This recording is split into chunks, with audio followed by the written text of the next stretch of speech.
let's talk about something that sounds like it's straight out of a horror movie, but is a very real part of our economic history. We're diving into what happens when money dies. No, really, just stop and think about that for a second. Imagine every single dollar you've ever worked for, every cent you've painstakingly saved up, suddenly becomes so worthless it can't even buy you a loaf of bread. This isn't just a scary thought experiment. For millions of people, this has been a devastating reality. So, what exactly is this economic nightmare? Well, it's called hyperinflation. And it's not just when prices go up a little bit. We're talking about a complete and total meltdown of trust in a country's money. It's a vicious cycle where prices don't just rise, they explode, and your life savings basically evaporate into thin air. So, how on earth does something like this even happen?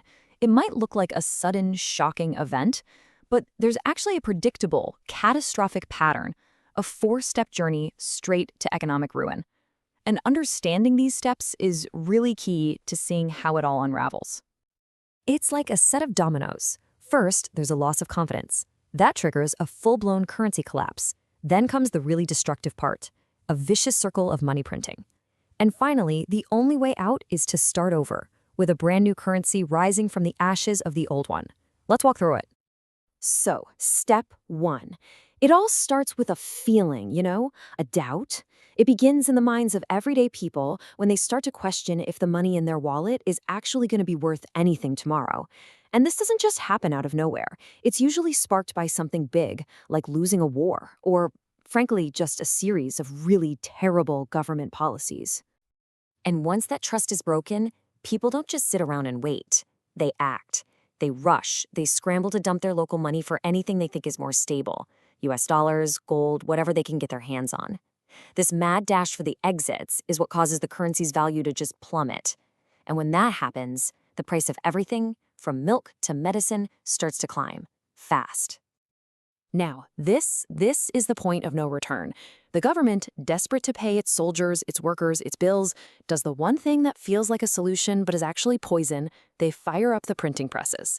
But all this new cash flooding the system just pours gasoline on the fire. The more money they print, the more worthless it becomes, and inflation goes from bad to exponential. Eventually, you reach the final stage, where the old money is literally just colorful paper. People have wheelbarrows full of it, and it's still not enough to buy groceries. The system is completely broken. The only way out is a total hard reset. You need a new government or a new currency with rock-solid rules to even begin to rebuild that broken trust. Okay, this all might sound a little bit theoretical, right? So let's make it real. Let's look at 3 historical examples that show just how devastating this can be for actual human beings. Our first stop is probably the most famous economic collapse in modern history, Germany's Weimar Republic, right after World War I. Just get a load of this number. At its absolute worst in October 1923, the monthly inflation rate hit 29,500%. Let that sink in. In 1 month, prices became almost 300 times higher. It's mind-bending. So what does that actually mean for you, living through it? It means prices were doubling every 3.5 days. Think about your paycheck. You get paid on a Monday, and by Thursday, it can only buy half of what it could before. It was an absolute nightmare. And this is where things get truly surreal. The money became so worthless that people were literally stuffing it into their furnaces to stay warm because it was cheaper than buying firewood. You'd go to a restaurant, and waiters would have to shout out new menu prices every half hour because the value of the currency was collapsing while you ate. But believe it or not, as completely insane as Germany's situation was, it wasn't the worst case in history, not even close. That terrifying record belongs to Hungary, right after the end of World War II.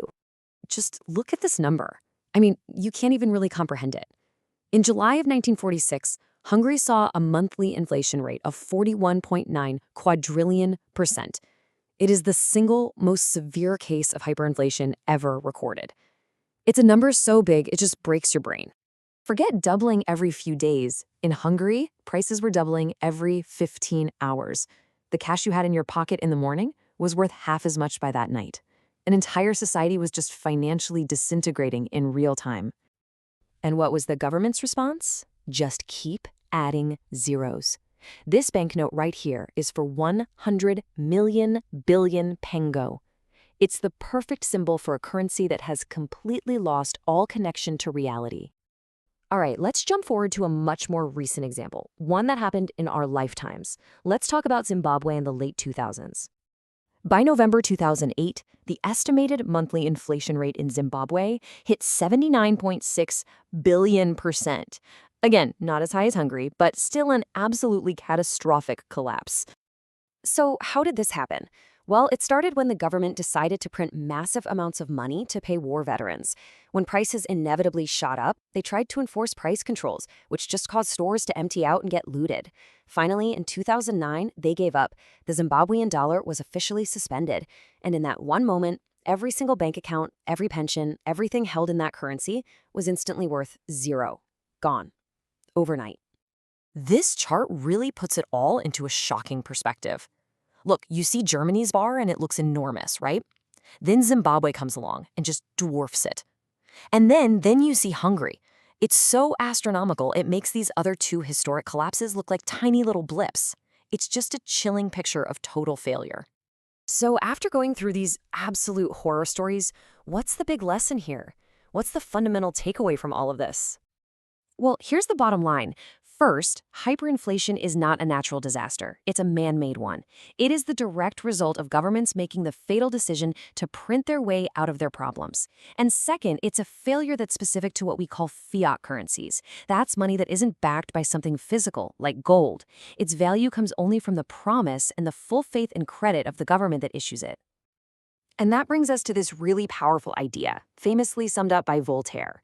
He said that paper money eventually returns to its intrinsic value, zero.